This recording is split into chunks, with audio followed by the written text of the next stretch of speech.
Boy, we have a packed show today. I'm Mark Levin. Our number, 877-381-3811, 877-381-3811. This issue of birthright citizenship, those of you who've been longtime listeners, you know we discussed it at length. I think it was in 2009, 2010, 2015, and we'll hit it again today. Just so the facts are on the table, a lot of people are using things that I wrote and said many years ago, so why don't I just do it? But before I get to that and the other matters that are on the table relating to the mass murder in Pittsburgh and the media reaction and some of the attacks on our president, and quite frankly, a very vile, bigoted attack on me by Steve Schmidt at MSNBC, I am honored, in lieu of my father, who passed 15 days ago, to mention that his new book, Our Police, has been released today. Today's the official release date. And he was very excited about the book. He was very excited about its release. Unfortunately, never got to see it, but here we are, right? And it's published by Aladdin Books, and it's called Our Police. And as I told you, well, I'll tell you what he wrote. He wrote, this book was created for young people, with the hope that it will help them look upon the police as friends, guardians, and protectors who work hard and tirelessly to keep our world safe and secure. And as with all his books, he asked me to write a little preface to them. And here's what it says. Growing up as a young child and then teenager on the tough streets of Philadelphia in the 20s and 30s, my father Jack gained a fond appreciation for the role of the police. My parents taught us from a young age to respect the police and their difficult job. In fact, two of my uncles served in the Philadelphia Police Department. Uncle Willie was a motorcycle officer and Uncle Jack was a traffic officer. My father is a deeply patriotic man with a great deal of common sense. He understands that in all walks of life and in every profession, man's imperfections present themselves. But having witnessed recent events and related news reports painting police officers and police departments in an extremely negative light, he felt a book especially geared to our young people was essential so that they learn to respect law and order. If you could imagine an America without law and order, it would be a place where people would be free to create all kinds of trouble, endangering our lives, families, businesses, and lifestyles. In other words, America would cease being the America we know and love, a civil society where the life, liberty, and happiness of the individual are cherished and protected. And I might add right now, let us all keep in mind those brave police officers who rushed into the synagogue while that mass-murdering subhuman cockroach was slaughtering parishioners. Let us remember brave law enforcement, local, state, and federal, who tracked down the lowlife who sent pipe bombs to Democrats and so forth. That's our police. I went on, while our government is established with various institutions that have as their purpose the preservation of our unalienable rights, it is left to law enforcement, particularly our community and neighborhood police officers, to ensure that our lives, property, and everyday activities are safeguarded. Police officers are also on the front lines as the first responders when the public's threatened by acts of nature such as earthquakes or hurricanes, by acts of man that endanger the public's safety. In certain instances, our police officers serve as neutral protectors of our rights as citizens, such as guaranteeing the safety of peaceful protesters who may march down a public street chanting slogans we might find offensive. For these reasons, police officers are often referred to as peace officers. My father is now 93 years old. He's authored and illustrated several wonderful children's books. In each book, he seeks to open the eyes and minds of young people to the greatness of American history, principles, and values. He wants the next generation to be as proud of America as his generation.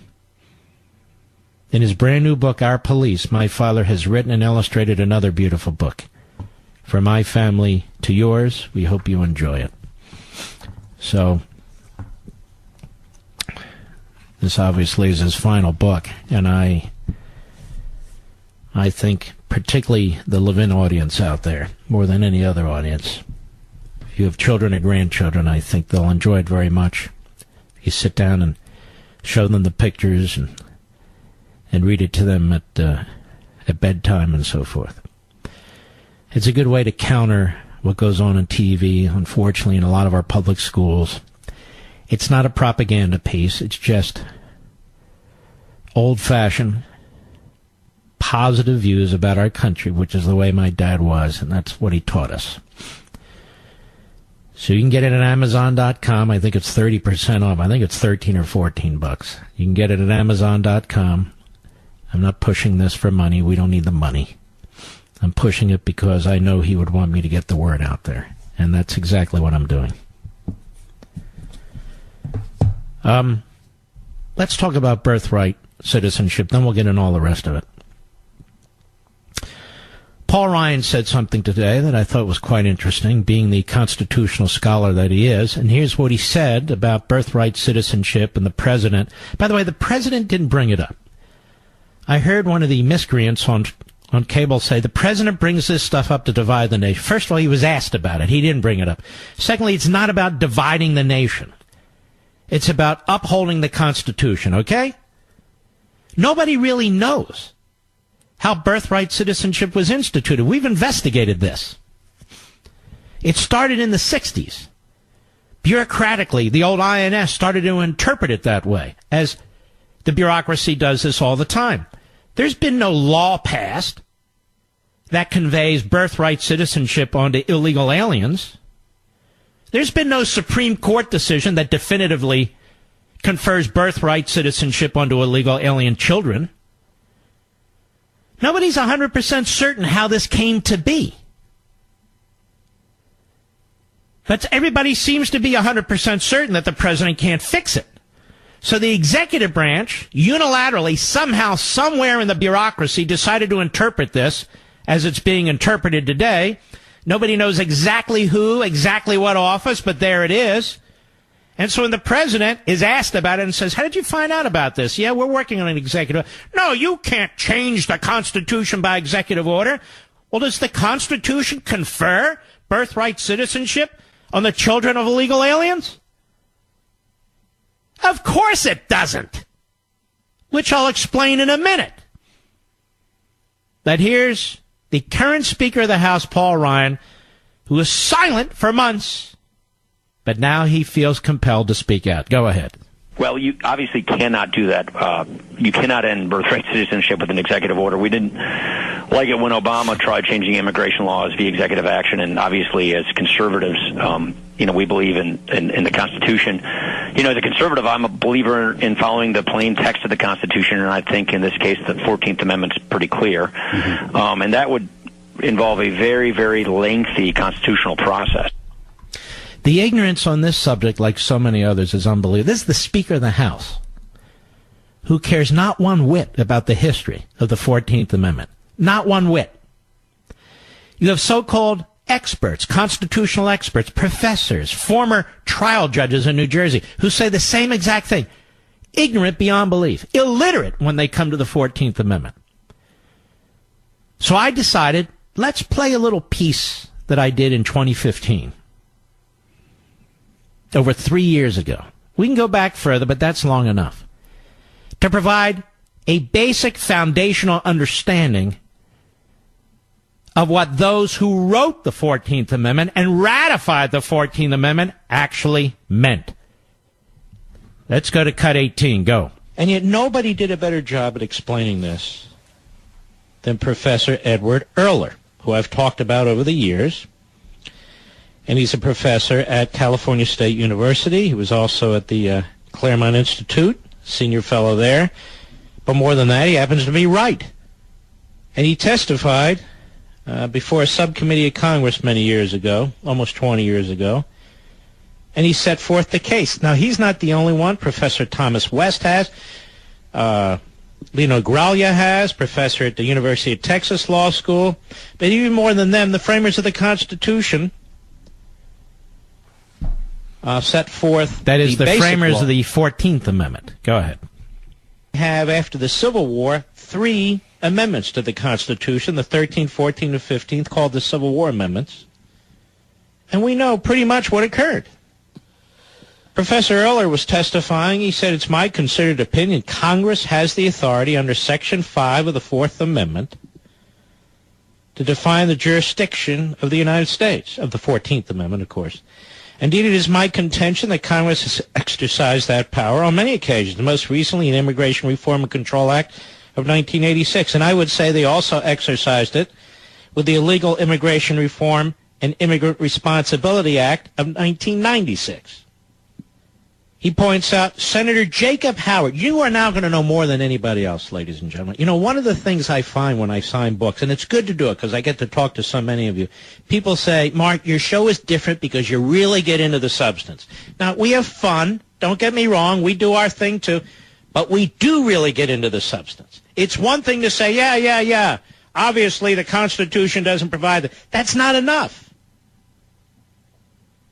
That's not enough. So when you're in a debate format or a political format or a classroom format or this format, you need to back it up. And that's what we do here. We back it up. Senator Jacob Howard, the author of the Citizenship Clause in the 14th Amendment, he spoke. He told us what he meant. He defined who would fall within the, quote, jurisdiction of the United States, unquote. Ready? Quote, every person born within the limits of the United States and subject to their jurisdiction, meaning the states, their jurisdiction, is by virtue of natural law and national law a citizen of the United States.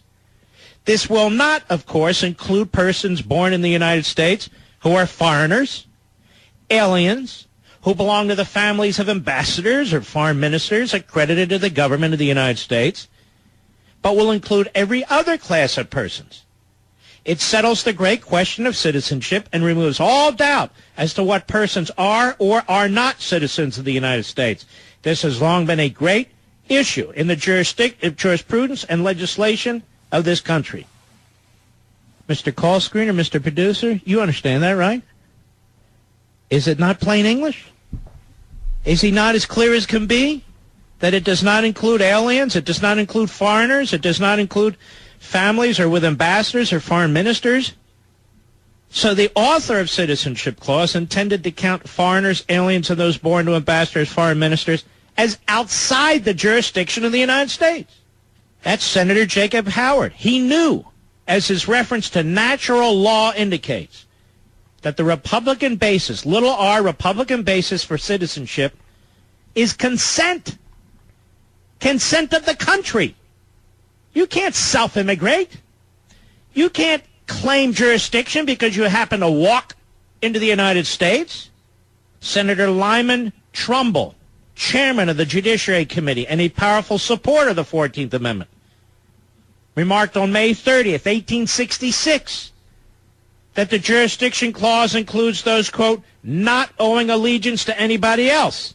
It's only those persons, I'm quoting, who come completely within our jurisdiction, who are subject to our laws, that we think of making citizens, and there can be no objection to the proposition that such persons should be citizens. Now, this was familiar language. The Civil Rights Act of 1866 defined citizens of the United States as, quote, all persons born in the United States and not subject to any foreign power, excluding Indians not taxed, unquote. Not subject to any foreign power.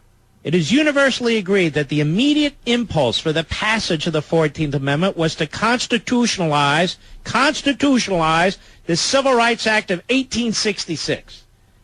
It was an attempt to put the question of citizenship and matters of federal civil rights beyond the reach of simple congressional majorities.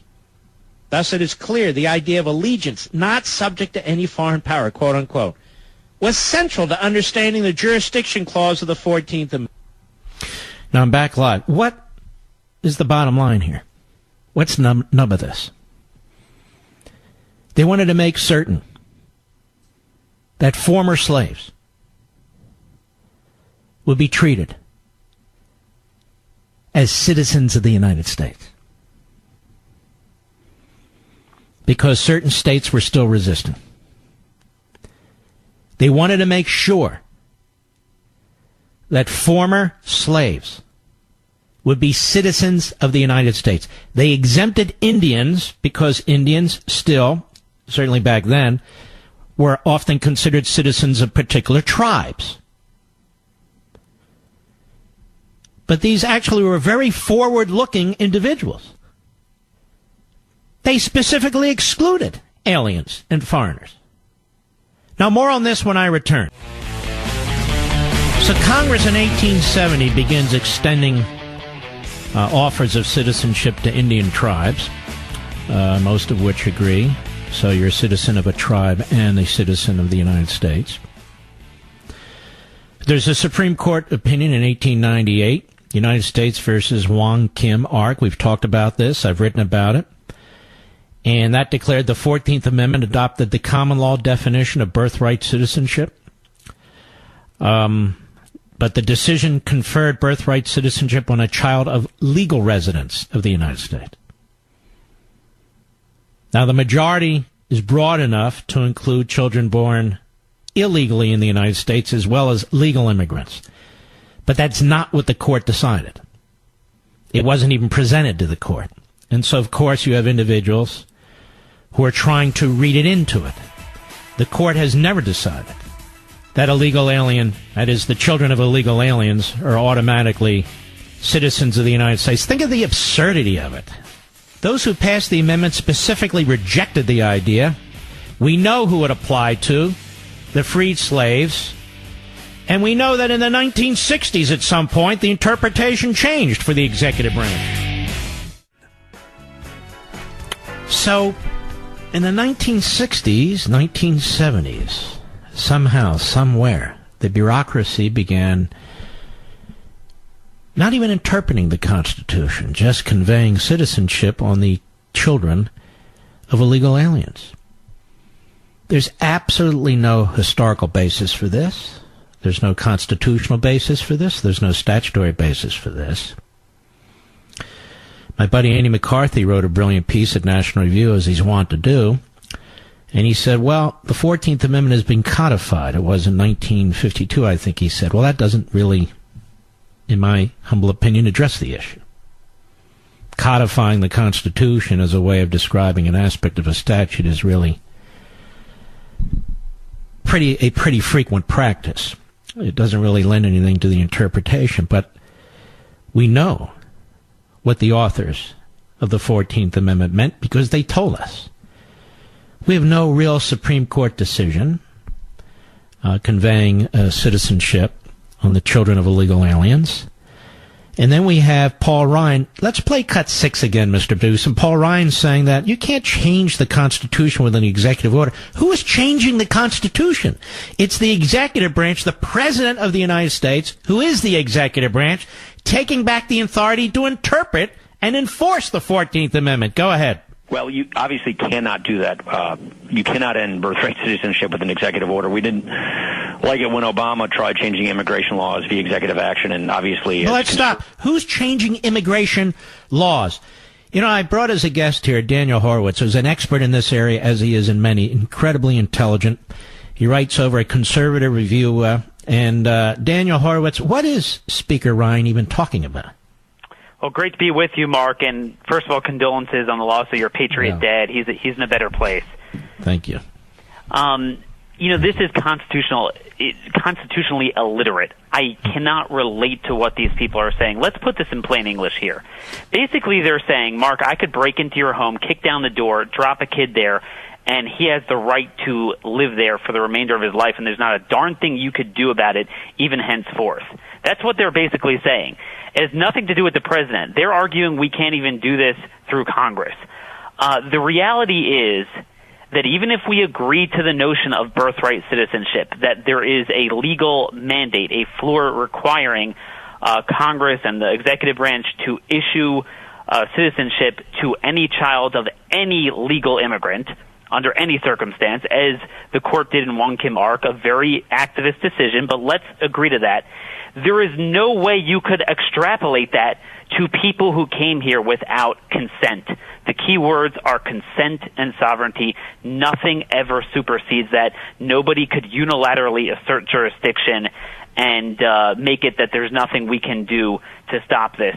And I think, Mark, more broadly speaking, what the disturbing trend we're seeing is that throughout the last number of decades, past administrations have actually used executive power to subvert sovereignty. It looks like Trump is doing a lot of things executively, but the details matter, and what he's doing is actually pursuant to law. And as you mentioned, there is nothing in statute requiring this, and it all actually happened by accident through laziness and lack of enforcement. Explain that, because people are under the impression, including the current Speaker of the House, who's taken an oath to uphold the Constitution, and some of these fools on TV who pretend they're experts, they seem to think that the 14th Amendment says what they say it says. Now, we're originalists, and that includes textualists, and you look at the language as intended, as written at the time, and they tell us exactly what they meant, and nowhere do they mean affirmatively giving citizenship to children of illegal aliens. I think this is where some of our colleagues go awry. Textualism doesn't mean Amelia Bedelia-style literalism. Right. Even if it didn't say and subject to the jurisdiction thereof, if it just said anyone born in the U.S. is a citizen, I got news for them. For 130 years, there's an uninterrupted stream of case law, including cases written by the Wong Kim Ark Justice Horace Gray, saying that if you come here without consent and you do not have legal status, it is in the most literal and physical sense, as if you are standing outside of our boundaries in terms of access to the courts, in terms of rights, in terms of everything. So literally, you are not on our soil. And that is set a law. So when Congress merely cut and paste the text of the 14th Amendment in 1952, they could have never fathomed such an egregious argument that someone because in 1952, the Constitution was not interpreted as giving citizenship to the children of illegal aliens. Exactly. It's like saying, prove to me that the 14th Amendment didn't mean to mandate gay marriage. Well, I mean, no one would have thought that. And that's the thing here. The best I could see from my research is that for most of our history, we didn't have too many illegal aliens in the early part of the 20th century. It was in the 60s and 70s and 80s it started to grow. And there was never an active decision. What happened was, because most people are born here, who are born here, are obviously legitimate citizens, and we believe in birthright citizenship for legal immigrants, hospitals never asked any questions, and HHS and the Social Security Administration never clamped down on it on the back end. How do I know this is true? Because everyone agrees that children of diplomats are excluded, right? I mean, that's the whole point, that they're not subject to American law. They have Everybody agrees, children of diplomats, tourists who just come to the United States. I mean, real tourists, not the sham that we see taking place in some of these places. But just because you're a tourist in the United States, you happen to give birth, doesn't mean that you then cede a birthright citizenship to the United States if you're, say, from Canada. Exactly. I mean, that's the point. So, there is evidence that there are plenty of children of diplomats that are also being handed citizenship papers, and past administrations have been extremely lax. And in that case, everyone agrees they're not entitled to it. So again, this is a passive act. Trump is actually restoring the real law. This dates back to the Ulysses S. Grant's Attorney General. Just a couple years after the 14th Amendment passed, he said very clearly that this means people subject to complete jurisdiction, not aliens with parents born abroad. There were two other cases before then that said the same thing. This Justice Gray overturned that inexplicably. And this is just the stuff that nobody is willing to talk about. Mm-hmm. Now, let's make something very, very clear about this. They say it's of dubious legality for the president to do this with an executive order. Let's walk through this together. So in the 1960s and 70s, the bureaucracy starts conferring citizenship on the children of illegal aliens, not based on the statute, not based on the Constitution. It takes hold throughout the federal bureaucracy. Who's in charge of the federal bureaucracy, Daniel Horowitz? The president. The president of the United States. So a president says, you know what? I'm going to stop this. I'm going to revert. Then, including the leader of the Republicans in the House, they say, you can't change the Constitution by executive order. You know, that's what Obama was doing. We don't do that kind of stuff. Your point earlier, he's not changing the Constitution by executive order. He's not reinterpreting the Constitution by executive order. He's getting the executive branch under control and saying, this is what the 14th Amendment means. This is what I wrote in my book, Stolen Sovereignty. Literally, we have stolen sovereignty. The executive branch made this decision. Imagine if the people would have voted or Congress would have conducted a vote. We are going to give citizenship to hundreds of thousands of people every year who break into our country against our consent. No one would have ever voted for that. That was a bureaucratic creation. And again, let's zoom back to asylum, to many other changes Trump is making. He's merely restoring the Constitution and the statutes. He's overturning the other administrative lawless acts of previous administrations. You know very well, Mark, and you do this as well, at Conservative Review, we are not in lockstep with everything that any party does. We will call the president out if we disagree with something. But everything he has done on immigration is actually the base statute. It's what past administrations have done to subvert it that he's changing.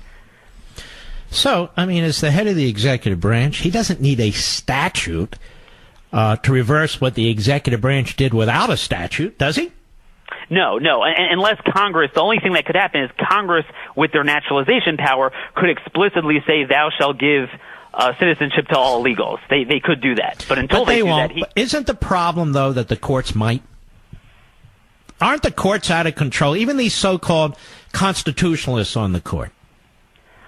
To state my unpopular opinion here, I mean, this was my concern about Gorsuch, and I think we've seen that in a very similar sovereignty case in DiMaia v. Sessions.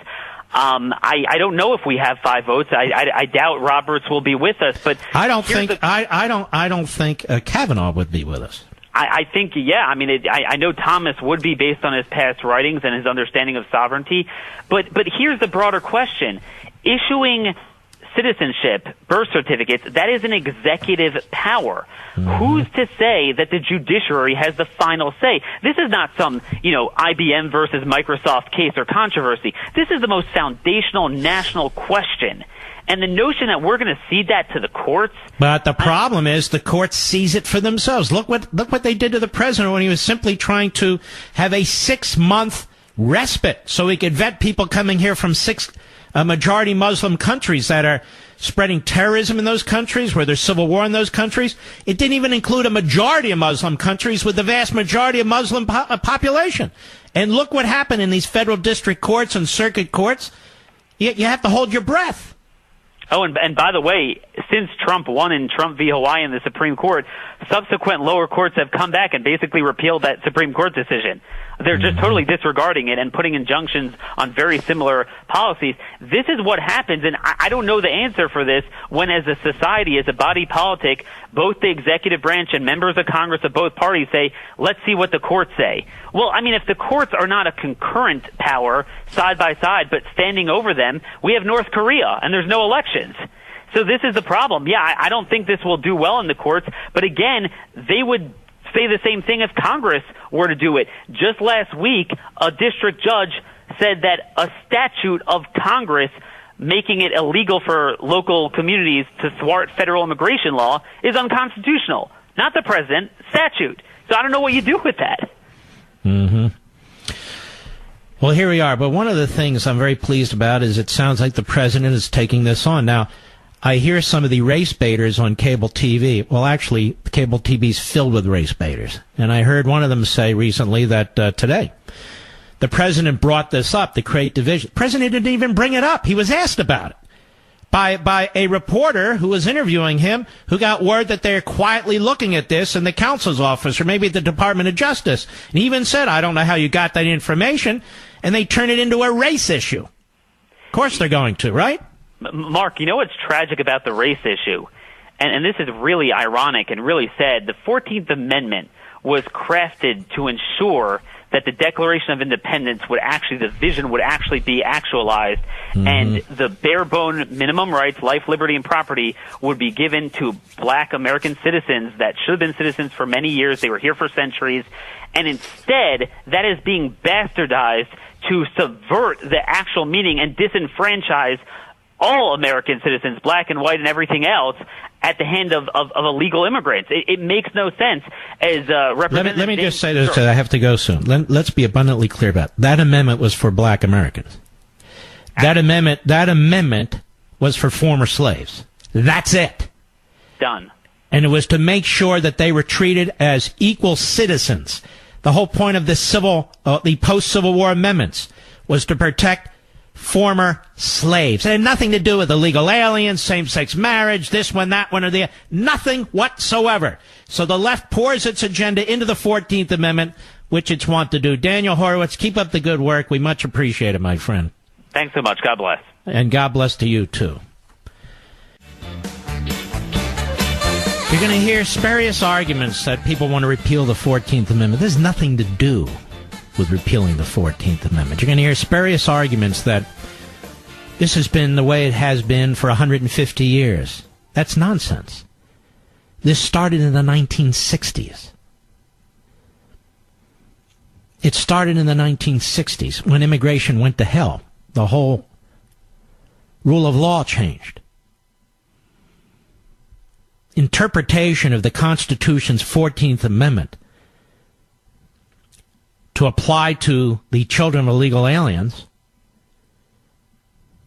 didn't take place until over 100 years later. Till over 100 years later. Congress didn't do it.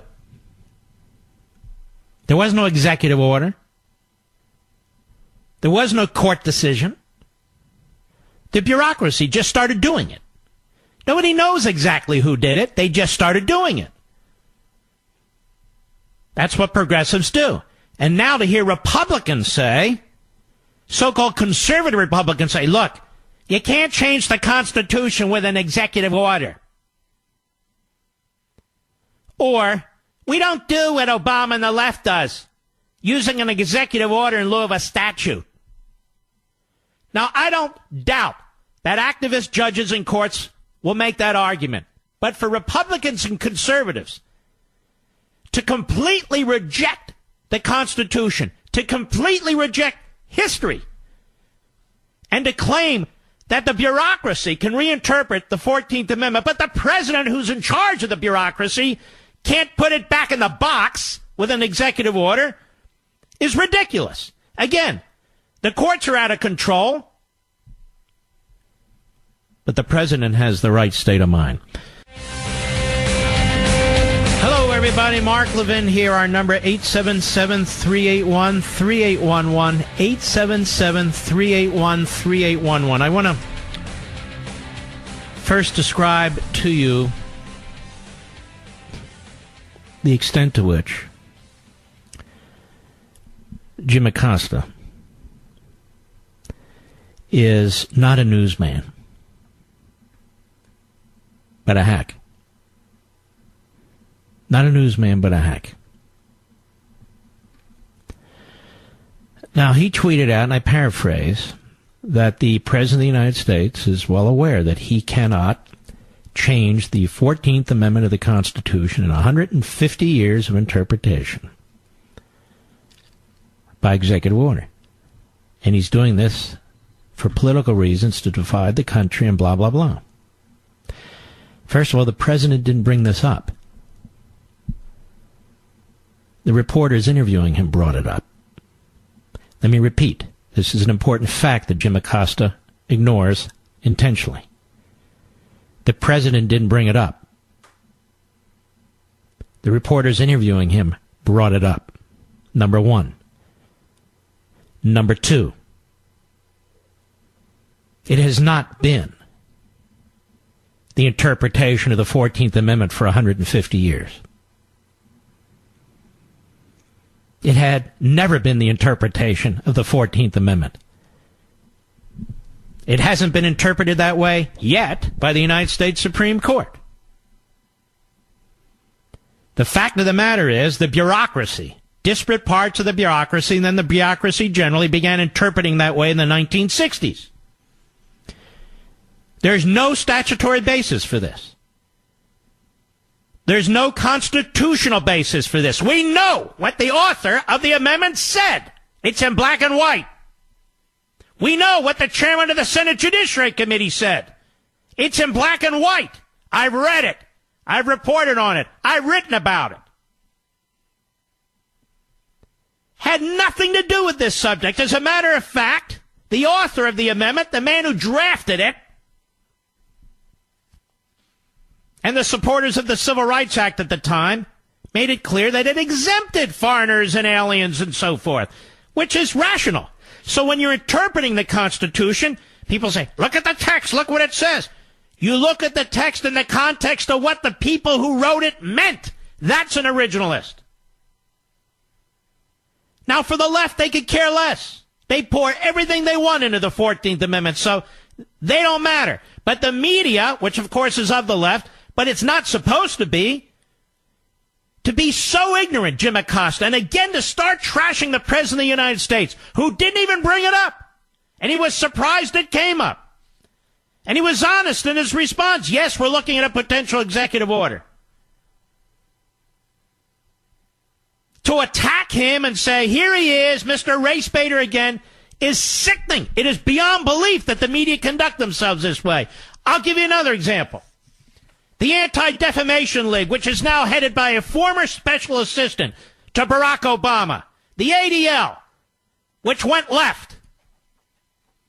You've been hearing day in and day out now since the slaughter in Pittsburgh, and you've heard it from the media, that there's been an increase in hate crimes against Jews, anti-Semitism in the United States since Trump was elected. And what did they do? They looked at 2013, 2014, 2015, and then 2016. An increase. 684 cases. Well, why did they start in 2013? How about you start in 2012 when Barack Obama was president? 868 cases. Or how about 2011? 771 cases. Or how about 2010? 887 cases. How about 2009? 931 cases. Or how about 2008 when Obama was elected? 1,013 cases. The highest number since 2002.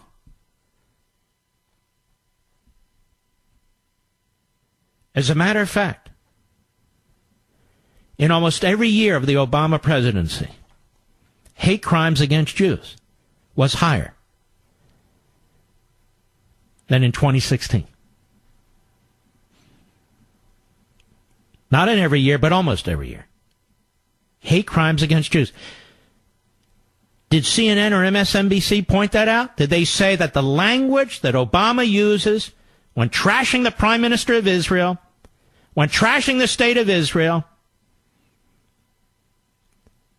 the language that Obama and Hillary Clinton and John Kerry used resulted in the rise of anti-Semitism in America? Of course not.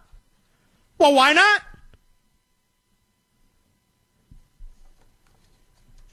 And for CNN and MSNBC, who keep talking about the tone out there that may have led to this Jew hater, Trump hater, who slaughtered those 11 Jews, how do we know you didn't cause it? How do we know it wasn't Jake Tapper, a report that Jake Tapper did that pushed this guy over the edge? Or Don Lemon? Or Chris Cuomo? Or Camarada? How do we know? How do we know it wasn't any of the hosts on MSNBC? How do we know it wasn't the New York Times or the Washington Post? How do we know it wasn't Chuck Schumer, Pelosi, or Maxine Waters? How do we know they didn't push this guy over the edge? We know that he didn't like Trump. Well, how do we know that it wasn't them and their tone? Now, ladies and gentlemen, to the consternation of some, but not you, my loyal audience, you know I'm a fierce defender of this country. I'm a fierce defender of our principles, our Constitution, our Declaration, individual liberty. I'm a fierce defender of this nation because we are a virtuous people, a virtuous country. No country's perfect. But you don't see Americans pouring into Central and South America to escape America. You see people in Central and South America pouring into the United States to escape their countries and their cultures. All over the world, you see the same thing. People in Southeast Asia, the Middle East, Africa, pouring into the United States, not Americans pouring into those places. And we're supposed to pretend that culturally and every other way, we're on an equal ground with them. Well, we're not. This is the shining city on a hill, as Reagan put it. And we all know it. But there's a little America, if you will. In many respects, Israel, which reflects the values of the United States, the principles of the United States, the belief in individual humanity and liberty, and a democratic system and a rule of law. And I've been a fierce defender of the state of Israel and the people of Israel, even when the media at CNN and MSNBC and all over the media attack this tiny little country every time this tiny little country is attacked by terrorists. Back in May.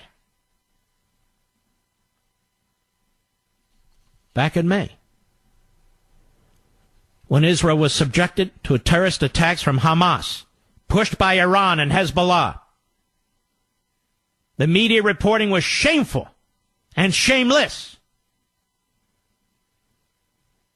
There are more bigots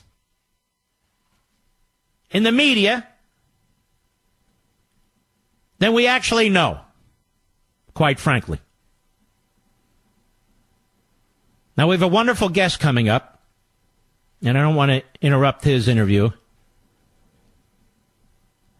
But what I'm talking about here is MSNBC and Steve Schmidt.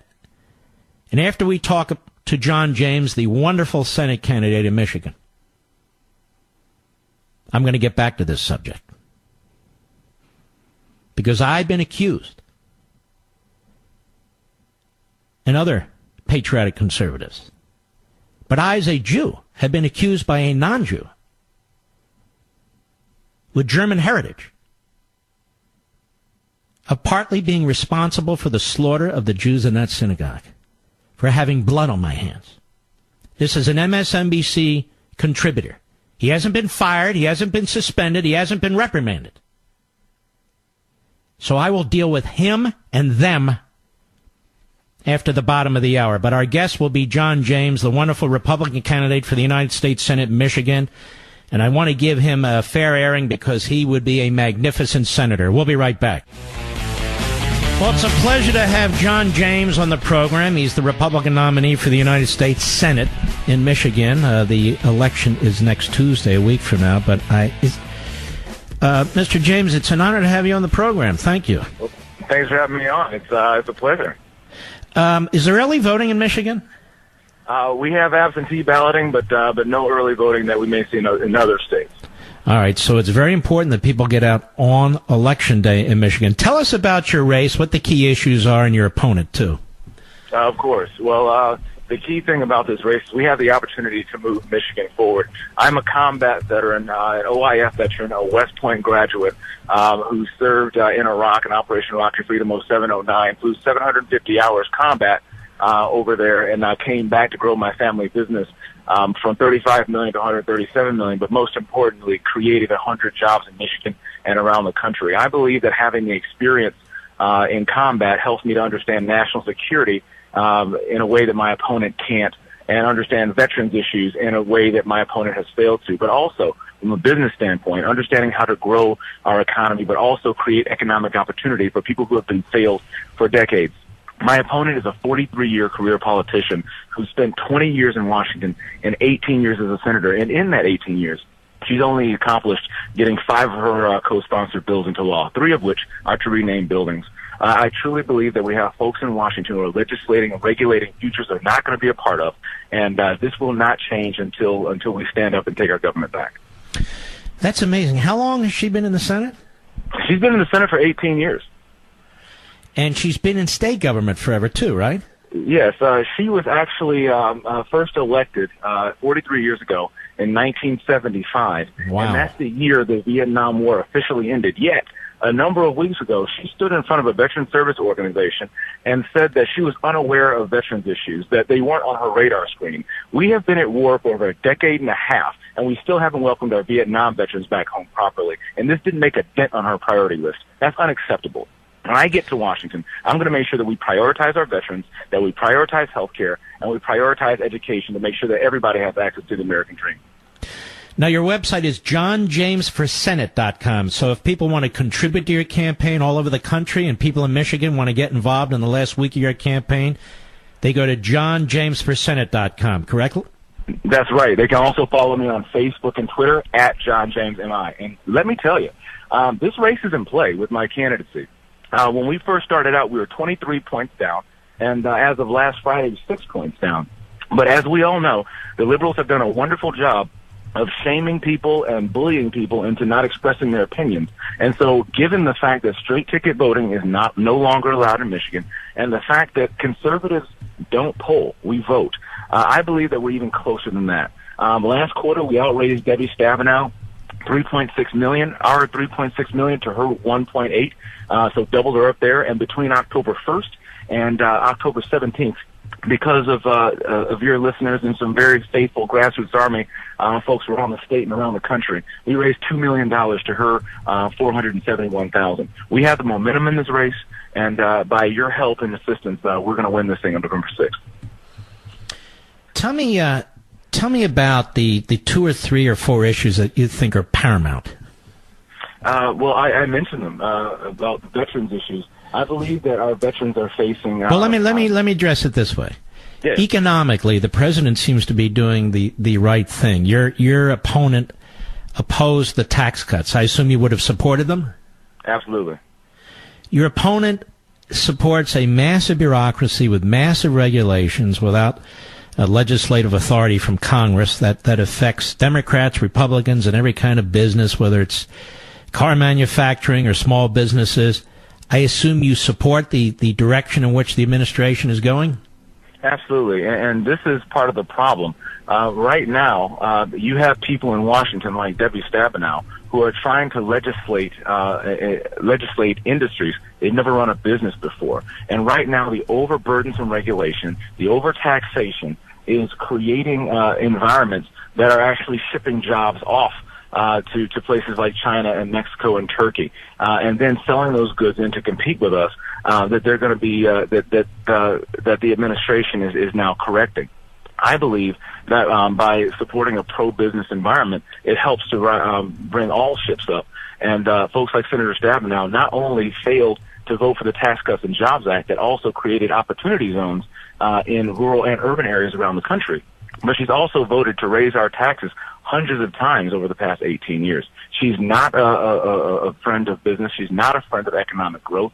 And I'll tell you, she supports the socialist agenda that will bankrupt our children's futures. And yet she goes back to Michigan, and she tries to appeal to Republicans, independents, blue-collar workers by doing this. I'm a moderate, I'm a centrist, I can work with the other side. But she's hardcore left, and she votes for Schumer to be the leader of the Democrats, and she votes against Kavanaugh. And she basically is a reliable left-wing vote, correct? Mark, it's even worse than that. According to the Lugar Center, Senator Stabenow, despite all of her using bipartisanship as a buzzword, is the 69th most bipartisan senator in the United States Senate. That puts her more liberal than Elizabeth Warren. Debbie Stabenow is more liberal than Elizabeth Warren, and she supports things that many people in the state, a state that Donald Trump won, absolutely find reprehensible in a lot of cases. Senator Stabenow is not bipartisan. In fact, she votes for Chuck Schumer 95% of the time and Hillary Clinton 93% of the time, and that's a solid A as a New York senator. That's a failure in leadership. She does not represent Michigan. She represents New York, and that needs to change on November 6th. Have you been interviewed much by big media, by NBC, ABC, CBS? Have you been interviewed much by CNN or MSNBC? No, I've been interviewed by Fox and a bunch of local areas, local stations here. But that's kind of indicative of the situation we live in right now. You see a lot of Stacey Abrams and Andrew Gillum talking about their first, but when you talk about the first the first African American senator from the state of Michigan, and only the third since the '60s, you hear crickets from the liberal progressive media. We really are just praying hard and working hard and getting the word out there. And as I mentioned, our fundraising and our polling numbers have this race in play. I think we're going to shock a lot of people on November 6th. I want all the people listening to this program all over, and we're all over the state of Michigan, all you Levinites out there, please go to johnjamesforsenate.com and give what you can give to help this campaign. Grassroots out there, all you Levinites, you need to come out on Election Day. I would love to see you in the Senator, as a Senator, John James. You would be absolutely terrific. I wish you all the best. And God bless. Thanks a lot, Mark. And God bless to you, too. Come on, folks. Come on, Michigan. Let's do it. I'll be right back. You know, I actually like Paul Ryan. I know, this offends some of you. I like the man. Personally, he's a very nice guy. I haven't talked to him in years. But when I have, I've liked him. But I want to invite Paul Ryan on this program openly and publicly to debate this issue of birthright citizenship, since he made a statement that I contend is utterly and completely bogus on its face. So it would be a nice debate, a civil debate. But his office is listening. He may be listening. I want to invite him on the program. We can debate birthright citizenship, not the politics of it. The Constitution, the 14th Amendment, what the drafter of the 14th Amendment said, what the chairman of the Senate Judiciary Committee said at the time. I'd be more than happy to debate him on this subject, as well as perhaps he can tell us exactly where the interpretation came where illegal alien children, born in the United States of illegal aliens, obviously, are granted, really summarily, citizenship. Maybe he can tell us exactly how that came to be in the 1960s and 70s and who did that. Maybe he can provide us with a statutory basis for this. Because they're saying, look, the President of the United States is head of the executive branch. He can't reverse any of this. And I'm thinking, well, why can't he? Came out of the executive branch without a statute. It's not based on what the Constitution says. You're going to hear ignoramuses all over TV with law degrees, as professors, as former judges who don't have the foggiest idea what the hell they're talking about. Just like they haven't had the foggiest idea what the hell they're talking about when it's come to Mueller half the time. They have no idea what they're talking about. This is what I know. This is what I know. Better than all the rest of them. And I say that not out of brag, but out of fact. I can't tell you what some activist judge or court will do. They're all over the place. They don't have fidelity to the Constitution. Activism, by its very definition, from a judge or a justice, means that you don't have fidelity to the Constitution. So I can't control that. But you still want to know the rules, right? You still want to know.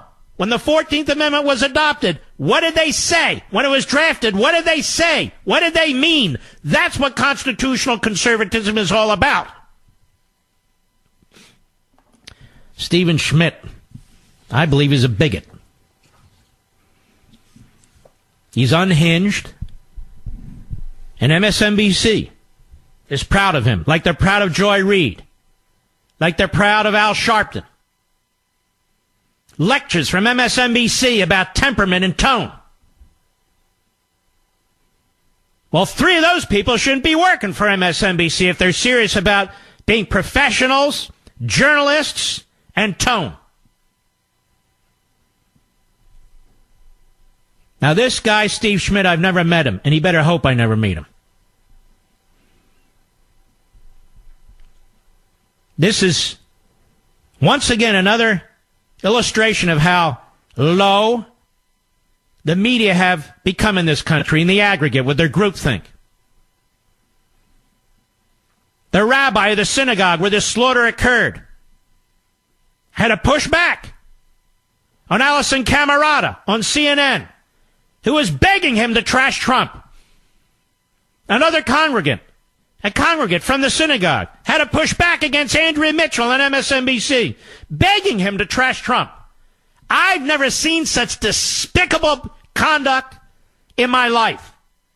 These people, these so-called journalists, have ice water in their veins. If they gave a damn about the carnage that took place, they wouldn't conduct themselves this way. And they're political opportunists. When some nut who likes Bernie Sanders is shooting at Republicans, critically wounding one, nobody blames Bernie Sanders in the media. When ricin is being sent to Trump, to Trump's kids, to people in his administration, to Republican senators, we don't hear all this quiet the tone about the Democrats from the media. We never hear it. And yet, here we have a man who slaughtered 11 human beings, who hates Jews and hates Trump. And you knew that the media, Jim Acosta, Andrea Mitchell, Alison Camerata, Chris Cuomo, Don Lemon, and all the rest of them, Jake Tapper, you knew that they were going to turn the blame on Trump. It's the tone of Trump, you see, because before Trump, everything was really great. The nation was united. Obama talked in pearls of wisdom. Biden was the nicest guy in the world. We never had the Bork hearings, the Clarence Thomas hearings. We never had the attacks on Reagan. Well, no, we never had any of this stuff. There was so much peace in our politics before Trump, wasn't there? Of course there wasn't. They downplayed Antifa. They dare not speak of Black Lives Matter. And as far as Farrakhan's concerned, embraced by the Democrats with a wink and a nod. 10 days ago, he calls Jews termites. He got barely no coverage.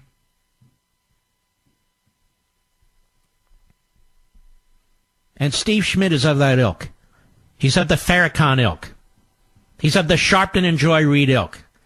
He's of the Andrea Mitchell and the Alison Camerata ilk. This guy is a parasite. He was a campaign operative for Republicans like John McCain. And he was on the outs with Trump. Like the other clown, Nicole Wallace.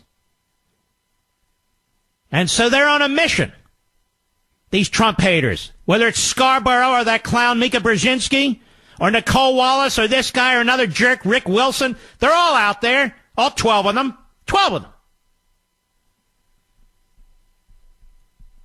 And MSNBC and CNN and the rest like to tell you, oh, these are Republicans or former Republicans, you know. And even they hate Trump. Yeah, well, 90% of the Republicans support him. But I want to show you how sickening this gets. I want to show you how sickening this gets. I'm getting an award from the Zionists of America organization on Sunday.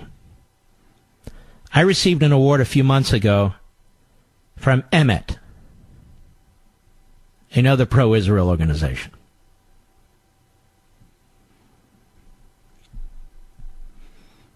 I went over to Israel to watch the ceremony of the opening of our embassy in Jerusalem. I broadcast, as you know, from Israel for 3 days. Natan Sharansky, Dory Gold, so many great people. America-loving Israelis. 90% of the Israeli people support Trump's actions with respect to Israel. Almost the converse in our own country, but you understand. A president who's so proud of his daughter, Ivanka Trump. She's an Orthodox Jew. So proud of his stepson, Jared Kushner, an Orthodox Jew. So proud of his 3 grandchildren, from that couple, all Orthodox Jews.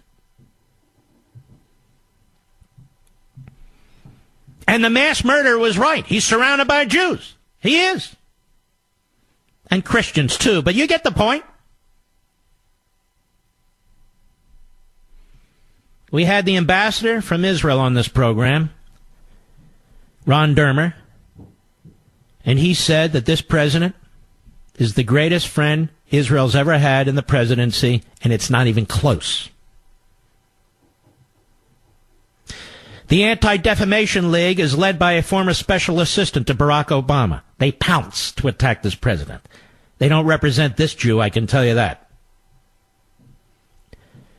There's a left-wing progressive organization of so-called Jewish leaders, quote-unquote, backed by Soros' son. They've been quoted all over the media that they don't want Trump in Pittsburgh. Who the hell are they?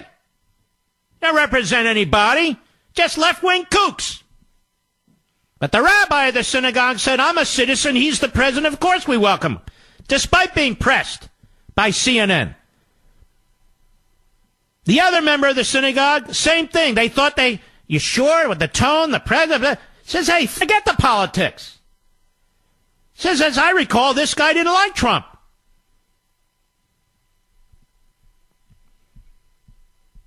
Steve Schmidt, yesterday on MSNBC, cut one, go.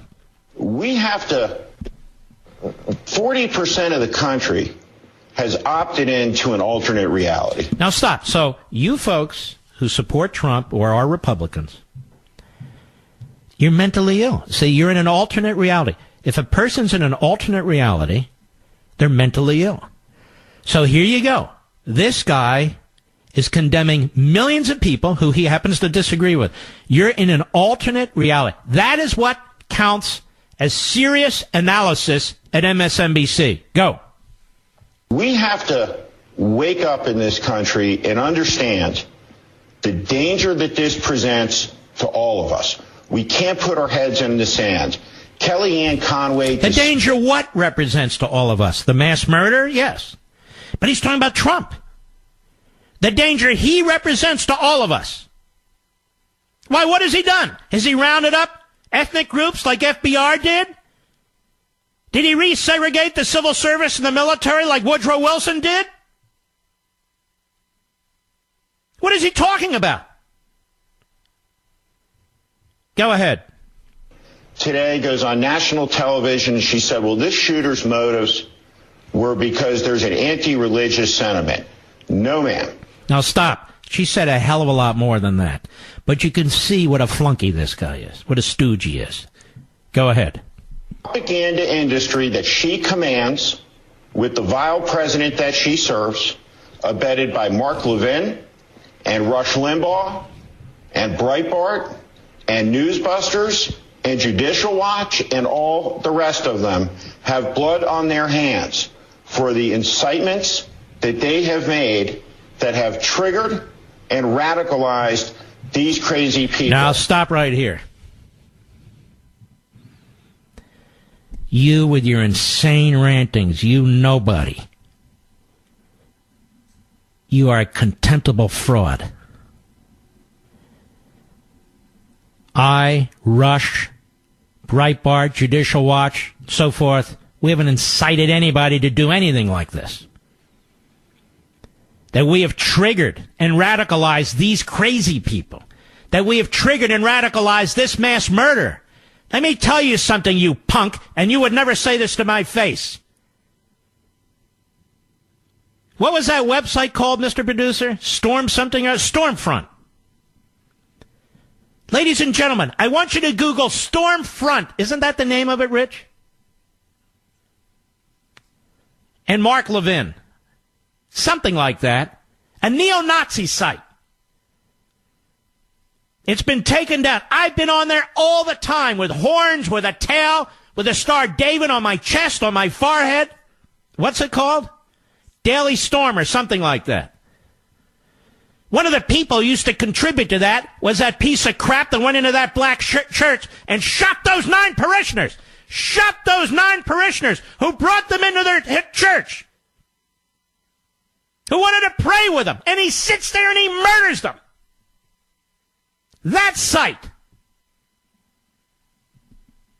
And I wasn't going to say this. I have an active investigation going on right now.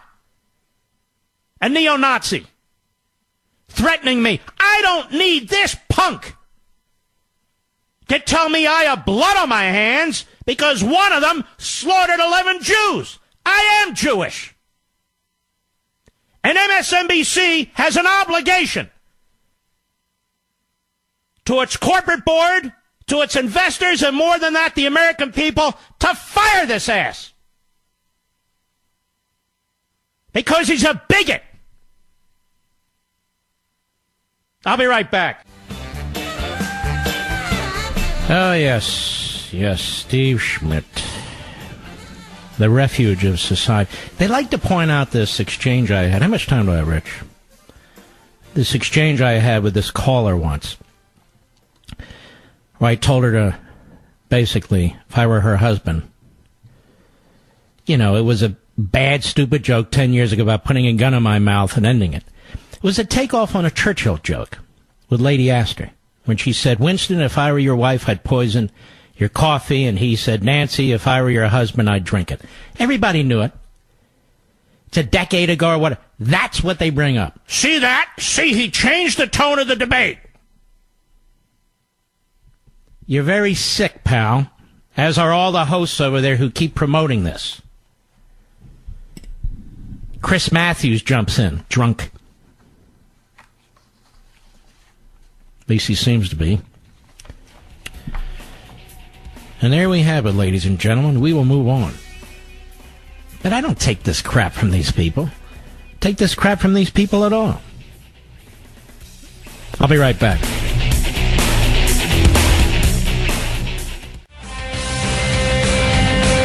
Hello, everybody. Mark Levin here. Our number, 877-381-3811. 877-381-3811.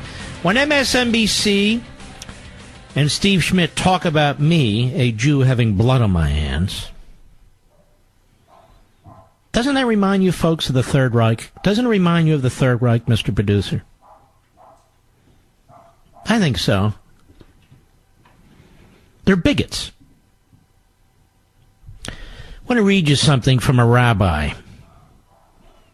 David Wolpe, from a site, a publication called The Tablet, which is an excellent publication.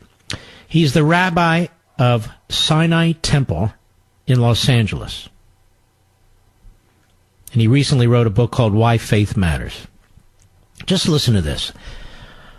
All the folks in the audience, this isn't just about Judaism or rabbis or Jews.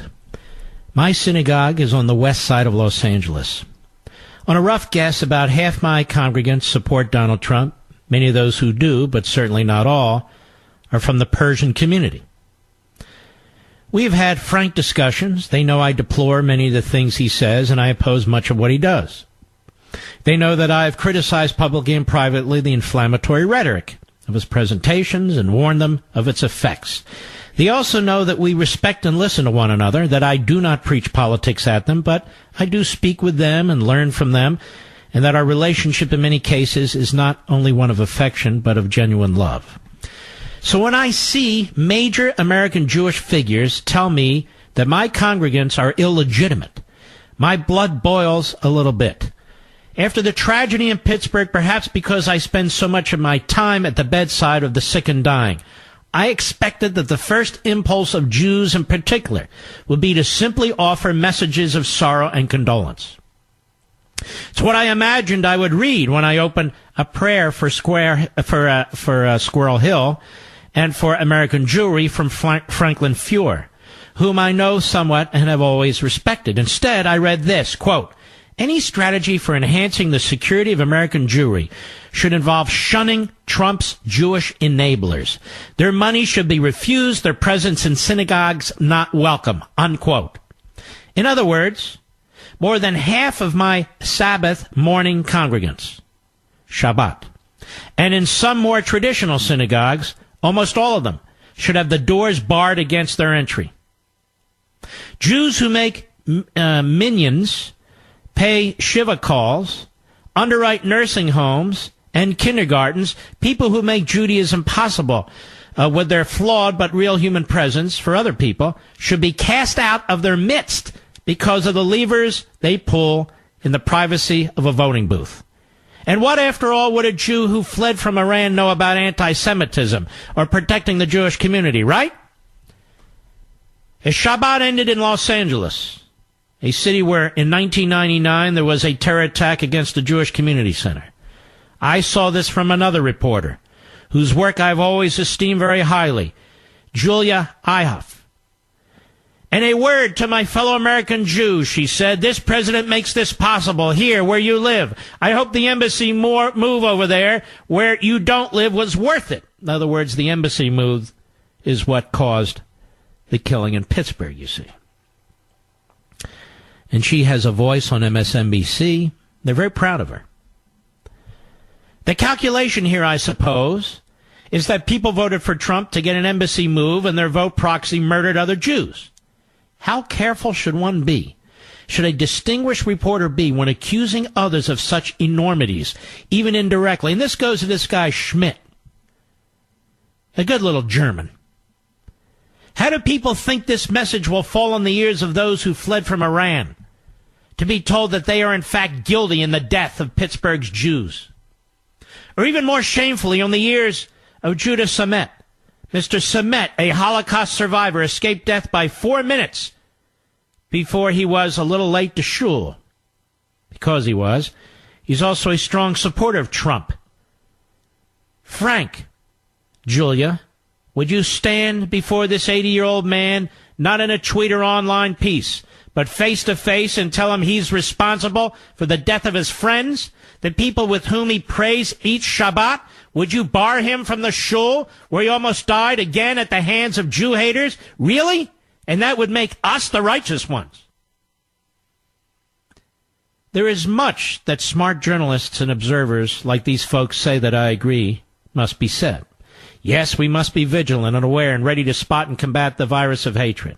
Yes, we must call out public voices, from the president on down, who speak in ways we believe endangers or radicalizes the population, he writes.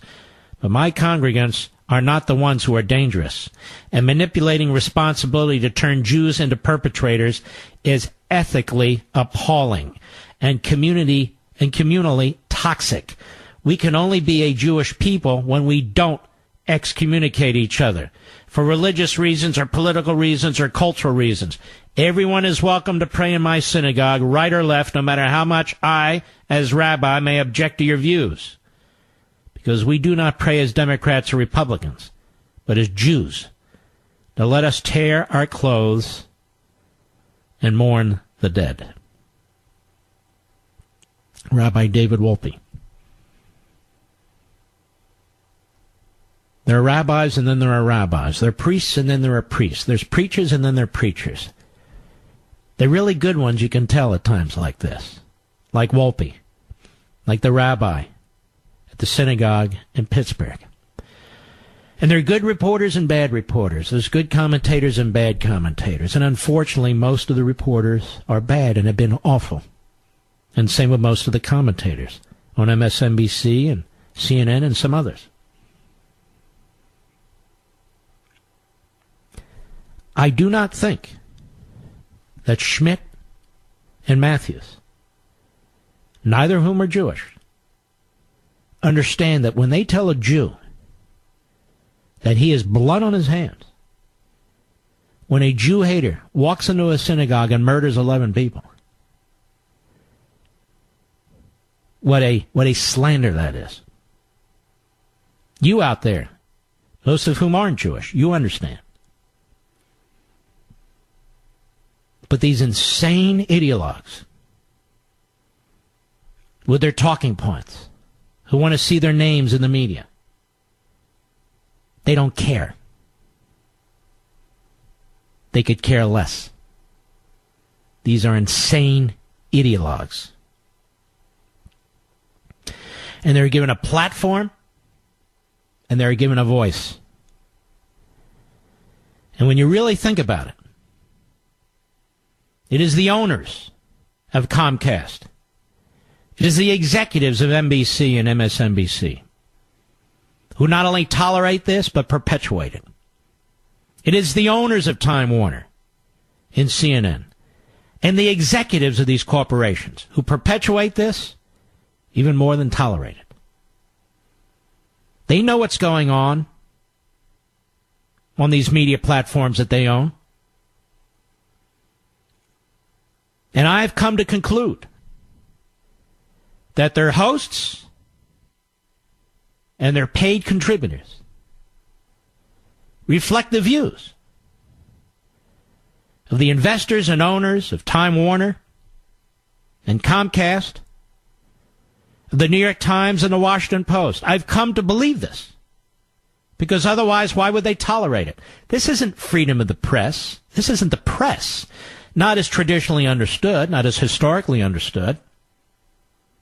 These are hate machines. MSNBC is a hate machine. Chris Matthews, Christopher Hayes, I don't even know the guy, Schmidt and the other, these are haters. These are vile human beings who just blurt out these comments for which they are celebrated in some crazy dark corner of our society. You look at MSNBC's ratings. They're minuscule. You look at CNN's ratings, they're even smaller. So what are they doing? A smaller and smaller audience. A more radicalized view. They're desperate. They're desperate. I'll be right back. Mark Levin. This guy, Chris Matthews, has tried this before. As you know, he used to be a flack for Tip O'Neill and then a speechwriter for Jimmy Carter, both of whom were illiterate. He's pulled this stuff before. He's a Democrat hack. His wife is a Democrat hack. He comes from a long family of Democrat hacks. Then he writes these books like he's some kind of historian. Right, Mr. Bitters? Didn't his publisher or publicist contact us and ask us to put him on the radio? The guy is a complete media prostitute. And he's dumb as hell.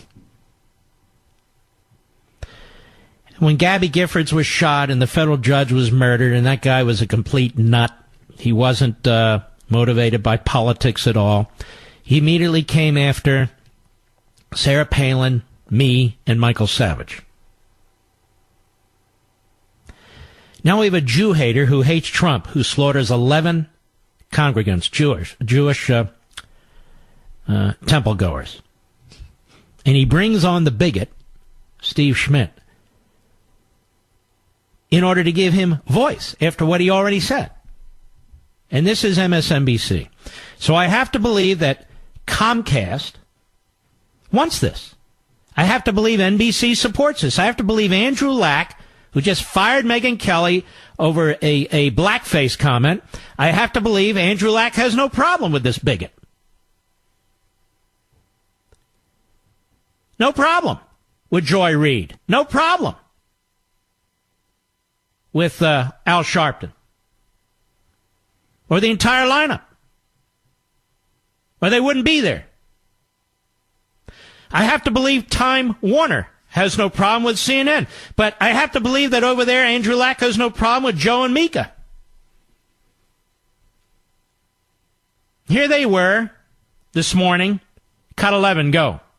But the problem here, Mika, is not only is the media arm complicit. So Fox is the media arm of Trump, you see. Despite the fact a Harvard study said that 52% of the Fox stories are negative to Trump and 48% are positive. That is, it is, whether people want to hear this or not, it is the most legitimate news outlet going. 80% negative from CNN. 80%. Go ahead. complicit. They are actively engaging in the fear-mongering and the lying and the hatred and the racism. This is what we when you talk about the others bringing smallpox to America when it was eradicated, as Willie said, in 1980. You're not right. When you're talking about leprosy being brought to the United States by a caravan that is not going to even exist by the time it gets up to the United States if what happened in April happens this time as well. You have members of Congress that are spreading this hatred as well. So no, they are far worse than complicit. Their hands, their fingerprints are all over this lie. They are spreading this racist lie. Think about this. Think about this if you're a stockholder of a certain media company. The stock that you were Just holding. listen to his inane incoherence. He's so filled with rage. He's so furious that he's a small timer on TV. He's got to keep playing to that social circle. You see, Joe Scarborough's not a racist. Well, how do we know? Because he says so. Well, how do we know? Because he says so.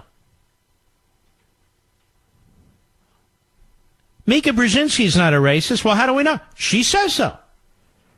And by calling other people racist, you see, as Shelby Steele has pointed out, written, has discussed frequently, you see, you cleanse yourself. And now you project onto somebody else. How do we know Joe Scarborough is not a racist? How do we know Mika Brzezinski's not a racist? We don't know anything about them.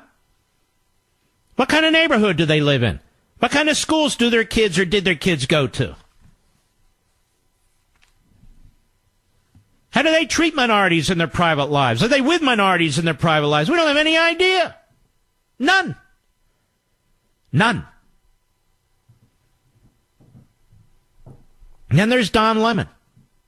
This man's a real hater. Cut 12, go. I keep trying to point out to people not to demonize any one group or any one ethnicity. Now stop right there. Now typically, when one of these hacks say that, they mean the opposite. I keep trying to point out to people not to demonize any one group or any ethnicity, but... Go ahead. Keep thinking that the biggest terror threat is something else. Some people who are marching, towards the border like it's imminent. And when the last time they did this, a couple hundred people came, and they, most of them. First of all, the president didn't create this. Fox News didn't create this. You didn't create this. This has received an enormous amount of publicity from the people who created this. We know there's some leftists south of the border, some leftists north of the border.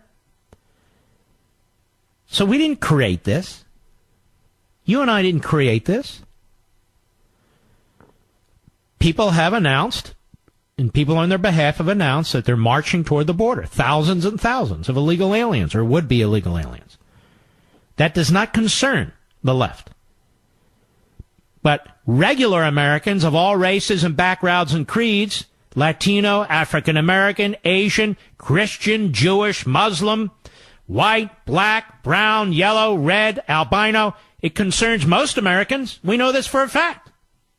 Not because we're racist, because it's wrong. Go ahead. Country. Most of them got tuckered out before they even made it to the border. So we have to stop demonizing people and... Nobody's demonizing people. We want the rule of law enforced. Nobody's demonizing anybody. Nobody's saying we don't want those people here because of their skin, or those people here because they're from this country or that country or the other country. I mean, it gets confusing, ladies and gentlemen. I thought we were supposed to hate the Russians, for instance. All Russians. Well, maybe the liberals can give us a list of ethnicities and so forth, who we're supposed to like and who we're not supposed to like. Go ahead. The biggest terror threat in this country is white men, most of them radicalized to the right. White men radicalized to the right. And those of us who believe in individual liberty, the Constitution and the Declaration, and limited government, private property rights, who believe in faith, family, and reject the progressive agenda, we're on the right, you see. We're out there with the neo-Nazis and the Klan, you see. Really despicable. So you see, ladies and gentlemen, the problem in America is white men, according to Don Lemon. And apparently CNN and Comcast think that's good news. That's rational analysis. The problem's white men. I'll be right back. I really think we need to look at this at a different level now. Who are the puppet masters? Don Lemon doesn't think for himself. Joe Scarborough doesn't think for himself. None of these people do. They're being encouraged to do what they do. They're being encouraged to do what they do. Jeff Zucker runs CNN. But who runs Jeff Zucker? Over at Time Warner. The faceless, nameless suits. The corporate executives who enrich Zucker, who enrich all the editors and producers and anchors and hosts. Who are the suits? Who are the executives, the faces and the names behind MSNBC and NBC, beyond Andrew Lack, that flunky, over at Comcast? You people have Comcast cable? Well, you're paying for MSNBC.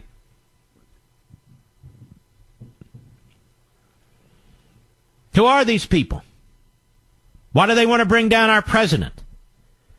Why do they want to install Democrats in the House of Representatives and in the Senate? You got to look behind the curtain, like the Wizard of Oz. And who are these people behind the curtain? We spend a lot of time, rightly so, dealing with the mental midgets that are these anchors and hosts and guests and all the rest. They are the mental midgets of Comcast. They are the mental midgets of Time Warner. Who are they? The masterminds. It's not a conspiracy. Look, these are corporations like any other corporation. And they have these employees who are out front. They can see what their employees are doing. Don't tell me they don't have any say in this. Of course they do. They've created these hate machines. And these hate machines are constantly trashing the notion of constitutionalism, private property rights, individualism, and Republicans. Not to mention this president. So what do they want? They want power. That's what they want. You might think these corporations, well, they should be conservative. Don't they believe in capitalism? No, they don't believe in capitalism.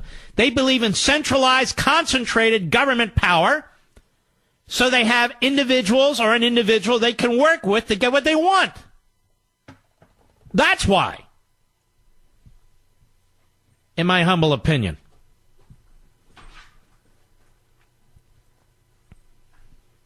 So who are the masterminds behind the flunkies and the stooges? And again, I wanted to remind you that my beautiful father's book from my wonderful father, Our Police, is out today. So if you're thinking about Christmas or Hanukkah or a gift for a child, or you're just thinking about reading them a very wholesome book about law enforcement and how they protect us and in the different ways they do it, it's not a propaganda book. It's just a good, solid American book, because that's what my father was, a good, solid American. And in my view, still is. It's a beautiful book. He did the illustrations. He wrote it. That's what he did. And it's a beautiful book. It's a beautiful part of the volume of books that he wrote. And it's called Our Police. Our Police. Now, one left-wing writer said that they were very upset because there's only one African-American police officer in the book. There's all kinds of police officers in the book. And on the cover is an African-American woman police officer. I mean, what is with these people? But put all that aside. I'd like to encourage you to read it to your children. I'd like to take our culture back, law and order and respect for police officers.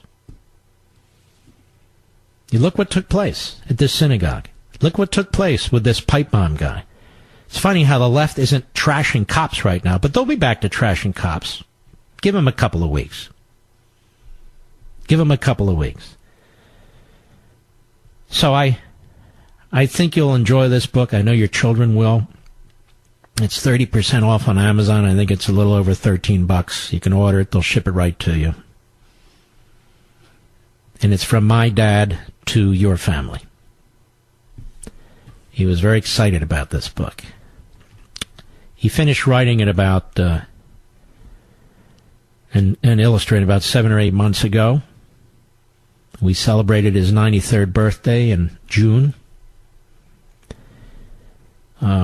He got cancer in July, and he passed away 2 weeks ago. Just like that. Let's see here. Let's take a call. Tony, Nashville, Tennessee, on the Mark Levin app. Go right ahead, sir. Baruch Diana, Mark. What's that? Sorry for your loss. I said Baruch Diana Metz. Sorry for your loss. Thank you, sir.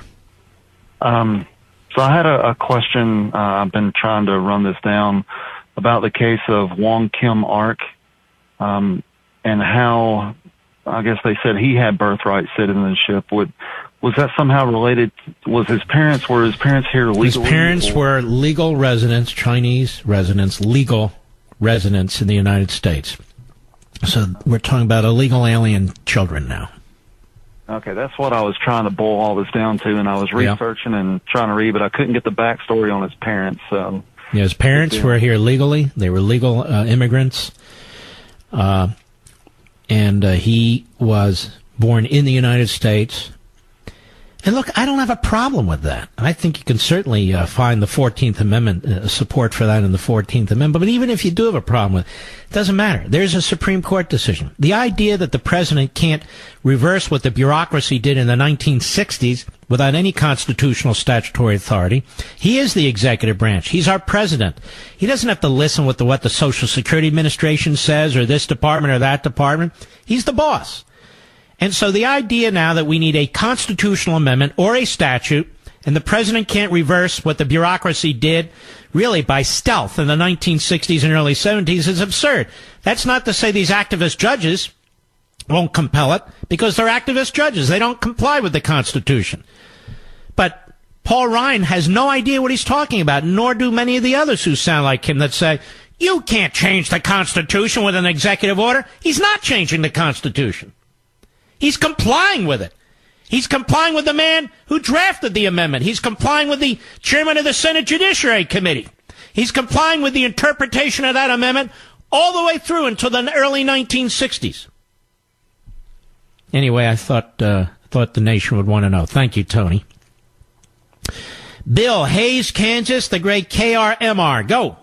Hi, Mark. Good talking to you. I've listened to you and on your LEVIN TV since the very beginning. I think Thank I was you, one of Bill. your first subscribers.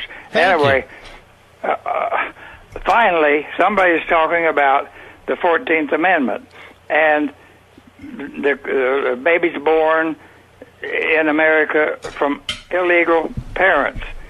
Well, I have thought and known from what I've read and studied that 14th Amendment, the reason for it was that the slaves earlier were not considered citizens.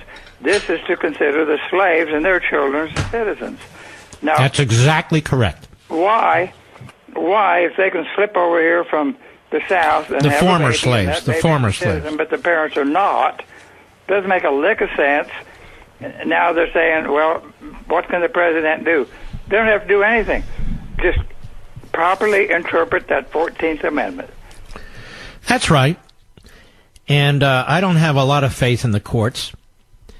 It concerns me. But the president has to do what the president has to do, and he has to do what he thinks is right. And I don't see why we need a constitutional amendment to reverse what the bureaucracy did by stealth in the 1960s. You don't need a constitutional amendment to undergird a constitutional amendment that means what it says if you understand the text through the original meaning in the legislative history. Exactly. All right, Bill. Now listen, you got a big governor's race there, don't you? Yeah, we do, and I don't think there's a problem. I hope you're right. All right, my friend. Thank you for your call. I said let's drop caller 4, guys, and open up another line. Let's see. Rodolfo, Midland, Texas, XM Satellite. Go right ahead. How are you, Mark? Thank you for taking my call. I just want to speak. I have a lot of friends that are not conservatives, that are not Republicans, or at least they think they're not. They're Hispanics. I myself, I'm of Hispanic heritage. And, we've been fed, as Hispanics, we've been fed garbage from the Democrats. And this caravan coming towards our border, they're finally opening their eyes. They're finally seeing the Democrats what they're out for. Okay, we don't need an invasion, and this is what this is. It's an invasion, and the Hispanics, friends, and people that have. You're not allowed to use the word invasion. You're not allowed to use the word illegals. They're changing all of our words. Otherwise, you're a racist, Rodolfo. Like I'm an anti-Semite as a Jew, apparently. They can call me whatever they want. It's an invasion. I'm not a racist. This is my country. This is my homeland, and I'm going to protect it because you know what? I don't know what's got. I know where my family came from.